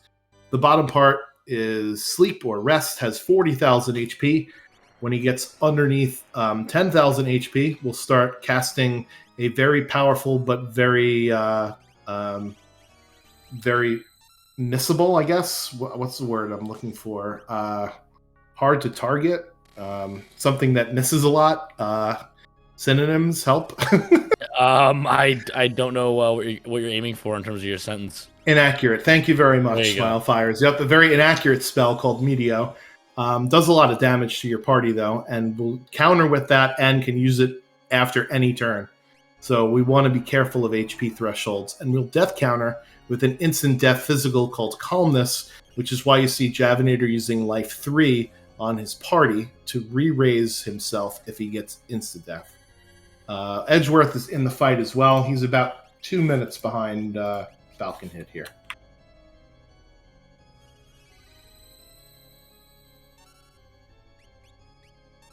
Sabrewolf, meanwhile, is fighting one of our friendly octopi. So he's getting there. He's almost up to Kefka. Falcon Hit getting by tier 1 as well. the shadow counter with 32 HP and the ticking time bomb is really giving me anxiety right now. He's doing a lot of damage to the bottom part there. Although he's casting life 3 on all of his characters, he's gonna start biting it with Meteo, and even life 3 won't be able to stop you from spamming Meteos. So he has to be careful here with how he has shadow jumping, I think. Yeah, he's weight tricking very efficiently, and by what I mean by that is whenever there's an animation going off, he's going into a menu, which means that There's Meteo. which means that the bars for your attack actually get paused at that point. So it's good so that you could then assess the situation and figure out what to do. It looks like he's going to chuck the Thunder Shield and go for it here. It's a risky play, but the other option would be to heal the boss to above 10,000 HP to stop this Meteo phase. This will kill him. We'll see if Mog survives. So Gao's got life 3, so he'll pop back up. He can do it up to twice, but he's only going to do it once, and that's tier 3 down for Jav. He's just on to Final Kefka. Excellent job. This hour and 40. The scene was so long. It actually felt like it was way longer than it is. I was expecting like a 2-hour time, you know? Well, it's one of those things when you have lots of dead checks, right? You will snowball your levels to beat bosses that much faster. So sometimes a dead check is not a bad thing. It's just not what you're looking for when you have double-digit characters basically in every case. Since Shadow is up in the air, he actually gets to come down before Kefka does anything. And it looks like there's a Palador cast here. So this means all of his characters will jump and come down one at a time and basically get a free attack. So he'll skip Fallen One, which is one of Kefka's attacks that reduces your party to 1 HP. The thing to look out for with Kefka is he has certain HP thresholds that he starts countering things with. He has 60,000 total HP. Under 30,000, he'll counter with Hyperdrive and Havoc Wing. Under 10,000 HP, he may counter with Ultima, and he starts casting Meteor. So we'll see what we've got for him here. Is it the longest seed? No, there are seeds that are 100%. That are designed that you have to get all of the characters and all of the Espers in them, and they're definitely longer than this. This is one of the longest quote-unquote standards seeds I've seen in a while, though. Looks like he's doing some pretty efficient damage here, though. I think he's just bursting him as hard as possible. He's charging up Goner. All right, so he did morph Shadow, which means Shadow will double his damage of anything he does. So maybe those dice rolls will finally start coming in handy here. Yeah, we hope so. So Goner looks really cool, but it doesn't hurt all that much unless you don't have that much HP to begin with, unlike Gao and Mog there. Wow. There's the quad nines, Perfect. Finally. And there it is. Crack Pow GG's to Javinator, finishing with an official time of 1:42:43. He is your winner. The race room is hilarious because it's like, well, I found 14 characters. As we see, both Edge and Falcon hit on tier 2. Dullahan for Sabre Wolf, and we will drag in Javinator. Up here he is. GG's Javinator. Awesome job with this incredibly great seed, huh? That was definitely a seed. I'm sorry and not sorry at the same time. Man, when I'm winning a seed, a standard seed at 141, like, you know that's a trolley seed. Because I'm thinking, oh, maybe I took a bad path, something like that. No, there are some other very good racers in this race, and the fact that we're all above this time, the seed won. I didn't win, the seed won. Yep. Yeah, with a Strago, Umaro, and Gogo start all the way up until finding... Actually, we found all 14 characters on stream in this seed, so that was fun to see. Yeah, I knew where Celis and Cyan were, so I found 13 myself. Not sure where Sabin was in Phoenix Cave. Oh, yeah. I was thinking about going there, too. Man, wow, what a seed. Yep. So yeah, your shadow rolls there at the end. We're not helping you out.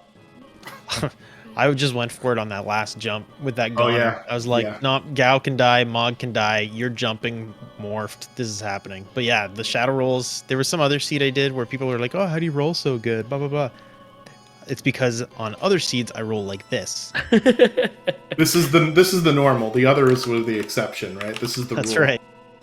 Yeah, absolutely. So yeah, obviously, other than it being a very linear seed, and then it opened wide up, but only because you found every single character. What is your strategy when you basically you find lots of characters and you still need a lot of espers? What do you change your routing based on which characters you have at that point? Yeah, definitely. So I definitely made some mistakes. But in general, the characters you get generally, not always, but generally will lead you to more characters, right? Because the seed is longer than it is wide, if that makes sense. So it's almost better if you're looking for espers to do the checks for the characters you already have, as opposed to doing the new checks available from the characters you just got, because those are a lot more likely to have characters.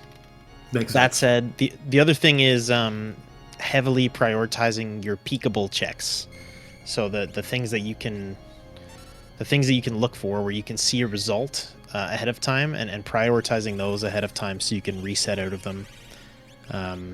The only reason I actually got Locke at the end there was because I knew he had some real quick checks. So I was like, well, it's an 11th character, I don't need him, but he's got some quick checks. Weapon shop was almost guaranteed to have an Esper, so I just picked him up. Yep. Master Mars does want to tell you that there were 2 Espers in the auction house. Yeah, I'm sure they would have still been there after I hit 6 imp robots, so I feel great about my decision not to do that. But I appreciate we did see 2. up. We did see 2 imp robots on the stream, so that was always fun. I think it was Edgeworth who was the one that got them. Yeah, I was honestly considering it. I was really considering it. It's almost a meme that I went to Floating Continent that late, but it was on purpose. You better believe I was laughing.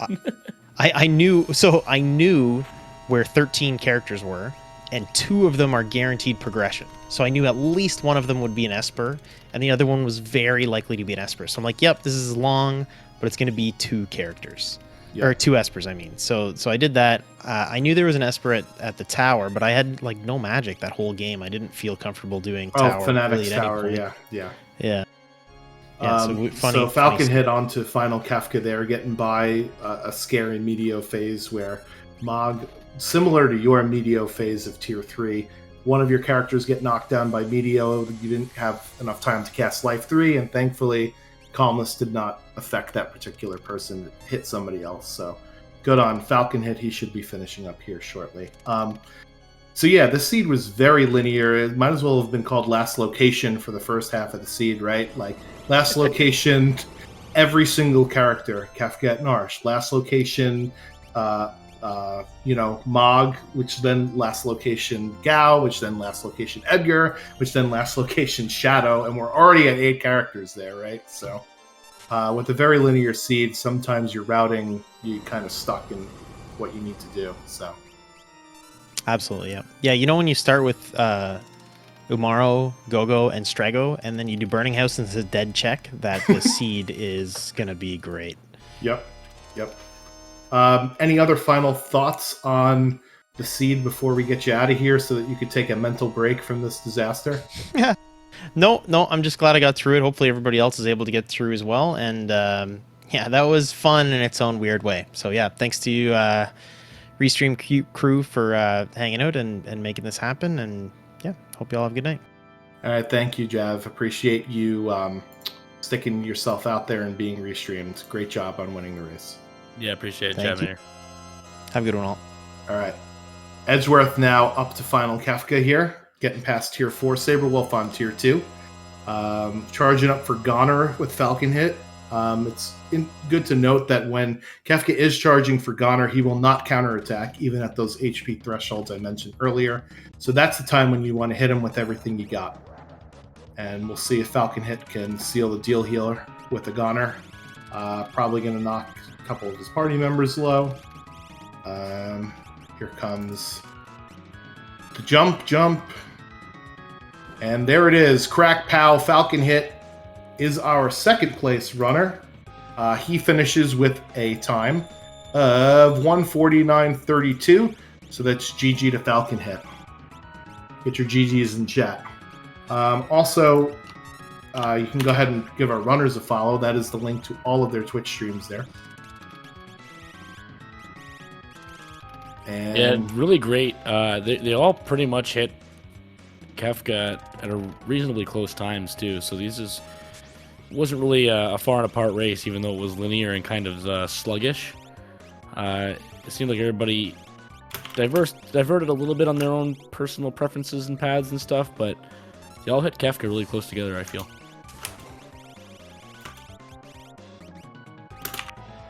Super ball him.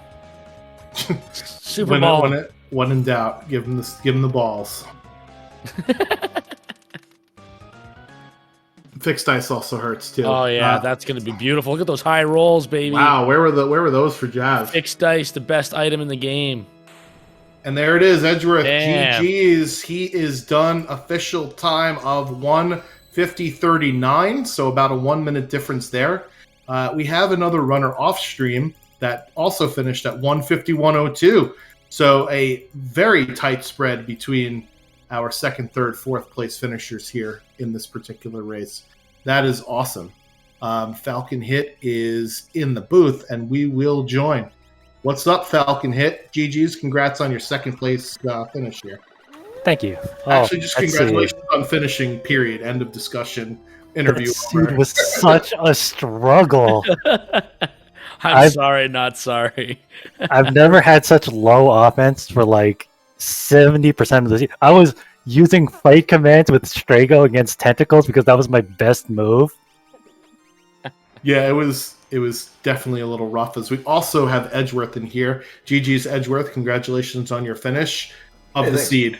Period. End of, Yeah, I know. I just feel like, normally like a participation pin would be patronizing, but not for this seed. You have no idea how happy I was to see that Esper with both Fire 3 and Ice 3. I was like, yes, I can finally deal damage. If I thought I had any time to give, I would have just done a victory lap around the bottom of the waste pit, but... Yeah, so we'll first start with Falcon Hit.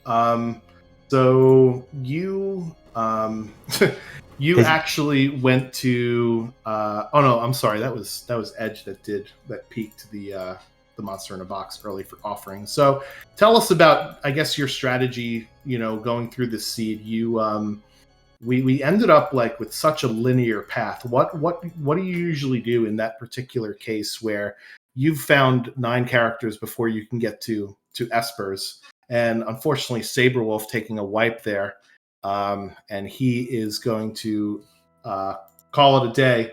I don't hate the play there, especially with this particular seed. I'm sorry, but not sorry for rolling this seed like this. It was so entertaining to watch. There was like a solid 15-minute period where I just... All right, I think Swack's mic's cut out there, or is that just me? Oh, nope, that was me. That was my internet. Yep, Sorry, no, I was crying laughing for like 15 minutes. It was so entertaining to watch you guys keep... Like, you guys would all of you would, and this includes Javinator too. All of you guys would like see a character, like you'd pick a character, and you guys would stand there for like 2 seconds and just think about, should I reset or should I just grab the character? Yeah, I felt the same way with Celeste. I was like, man, I wish I didn't grab Terra because then I could just get Celeste. Yeah.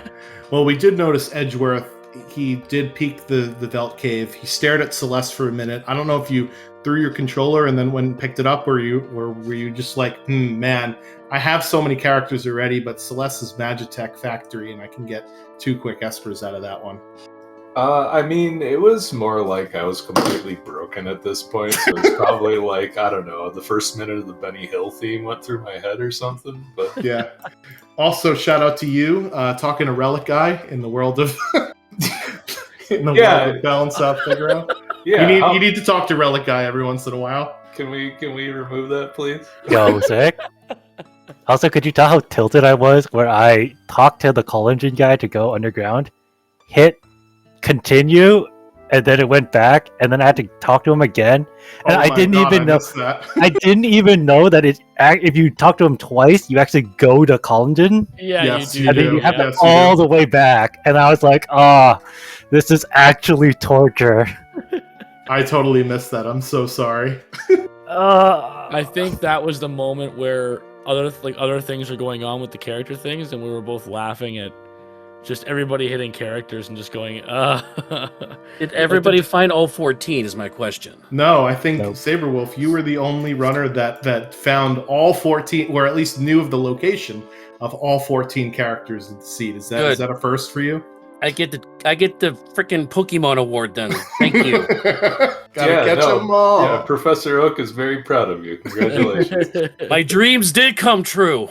I saw you were like, I saw you reset when you got Realm, and you're like, you know what? I don't really need Realm. I'm gonna just reset this here. It's like, oh, Realm, okay, reset. Oh, Celeste, okay, reset. Oh, Cyan, I can do Dream, but I'm gonna keep going. And then it's like, Locke, and Terra, and Saban. I'm like, okay, that's it, I'm done.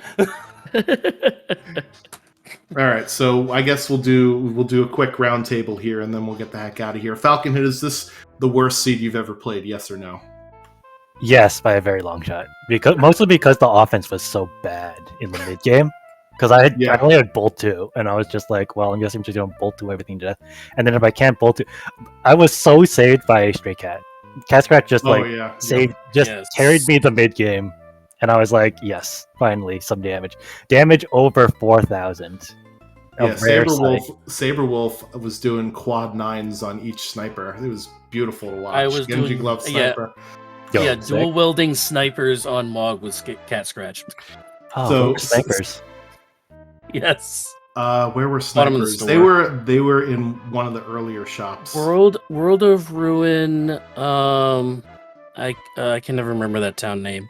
Is The it one in the Albrook? southern part. Albrook. Oh, Yeah. I went there for Yeah. boots at the end of the game, and that's the only thing I was looking for, because then Edgar actually became a real character. Yep. So same question to you, Saberwolf. Worst seed you've played? By far. Yeah, And I mean, the offense was fine, though. I mean, no spells. That wasn't great. Yep. But You were one of the like- only runners that found Fenrir though in Barren Yep. Falls, so that was fun to see. oh yeah, I had the trifecta of Espers at least. But I just like at that point, everybody finished. I was like, I don't care. Screw it. I'm just gonna dump everything in. Yep. Double Meteo. Okay, I'm done. Yep. But offense was Don't fun. blame Like you there. I did Genji Glove offering double fixed dice. I had the double sniper Cat Scratch Mog, and I had Edgar with a Dragon Horn and the Dragon Boots. So yeah, I Yep. was fine on offense. I just couldn't get the dang Espers. So Edge, I don't recall if you did the initial Kefka Grand Prix or not. So this will influence this question, but is this the worst seat that you've ever played? I didn't do the initial Kefka Grand Prix, but it's not because I playtested the Bannon's Battle Plan tournament. So Oh no. Because I know that Kefka Grand Prix, I think there's an infamous, I think it's week 6, is like one of the most infamous seeds in existence. It was one of those, I think it's very similar to this one, where it's a Kefka and Arch gated seed and the boss is Poltergeist. And you're kind of like, well, I guess I'm screwed here because you have to 1v1 Poltergeist. This is great. I think it was like Gao Umaro start. And it was, all you could do was kill, at least for the Bannon's Battle Plan seed, it was all you could do was kill Lobos because they were like 20 levels higher than you. Oh, that's right. Yeah. Yeah, that seed was the worst. This was bad enough for me to think, I'm just gonna stop going fast and just try to finish this. And the characters we started with, I was like, what is this? I was like, Like oh, immediately, you knew it was gonna be bad. it's one of these seeds. Yep. One of I'm both embarrassed and proud of the seed that I have rolled for you guys. Okay, you're not allowed to roll any more seeds. Yeah, you're Holy done. cow. You're absolutely done. I am never clicking on any of your Seedbot links ever again. So yeah, this has been Seed Last Location. Falcon, had any final thoughts before we wrap up here? We'll go one by one. I wish I found fixed ice because that would have made the seed much faster. Well, I found 3 of those. Yeah, one of them was the middle check in Floating Continent. I don't know where the other 2 were.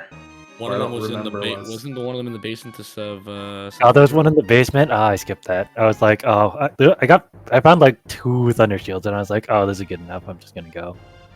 Yeah, he said carrying Bolt 2 for the entire game. Exactly. Yeah. No wonder why you thought the offense wasn't great in the seed. Yeah, I had the most useless offering Genji glove sitting in my inventory, and I was like, man, wish I could use this. Everybody else was using it but you. Yep. Edgeworth, any final thoughts before we get out of here on the seed, or any interesting thing from your run that you wanted to point out? Oh, no, just thanks to you two for doing the comms. Always appreciated. Yep. Anytime. No doubt. Sabre Wolf, last and final thoughts on seed last location. I have the last final thoughts as the last place person. Copy that. So yeah, this is just for those of you out there who are watching this. This is not how all the races go. No, absolutely on these checks not. and everything. This is by far the most trolliest variation of this randomizer that I've seen.